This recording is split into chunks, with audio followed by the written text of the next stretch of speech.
રાહુલ ગાંધીએ કહ્યું કે કર્ણાટકમાં ભ્રષ્ટાચારને કારણે ભાજપે સત્તા ગુમાવી છે। યેદિયુરપ્પા તરફ આડકતરો ઇશારો કરતા રાહુલ ગાંધીએ કહ્યું કે તેમના ભ્રષ્ટાચારને કારણે ભાજપે સત્તા ગુમાવી। ભાજપે 24 કલાક વીજળી આપવાનું કર્ણાટકની જનતાને વચન આપ્યું હતું, પરંતુ વીજળી આપી માત્ર 3 કલાક। રાહુલ ગાંધીએ કહ્યું કે હવે એ જ મુખ્યમંત્રી એટલે કે યેદિયુરપ્પા ફરી ભાજપમાં ભળી ગયા છે। बाकी प्रदेशों में छत्तीसगढ़ में उनको भ्रष्टाचार नहीं दिखता, मध्य प्रदेश में नहीं दिखता, कर्नाटक में नहीं दिखा।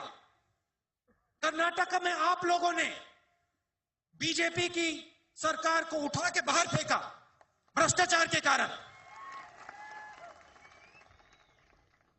और उनके जो चीफ मिनिस्टर थे वो अब वापस बीजेपी में आ गए, मगर इनके नेताओं को ये बात नहीं दिखती।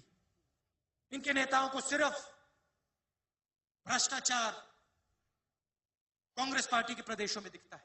શુક્રવારે સુરતમાં મોદીએ વિશાળ જનમેદનીને સંબોધતા કોંગ્રેસે શાસિત રાજ્યમાં ભ્રષ્ટાચાર હોવાનું કહ્યું હતું, જેનો જવાબ આપતા હોય તેમ રાહુલ ગાંધીએ કહ્યું હતું કે કર્ણાટકમાં ભ્રષ્ટાચારના કારણે ભાજપે સત્તા ગુમાવી છે। કર્ણાટક ભાજપના 16 મંત્રીઓ જેલમાં જઈ ચૂક્યા છે। મધ્યપ્રદેશ અને છત્તીસગઢ જેવા ભાજપ શાસિત રાજ્યોમાં ભાજપના નેતાઓને ભ્રષ્ટાચાર નથી દેખાતો। मदद के बिल, आपके हाथ में शक्ति डालने के बिल,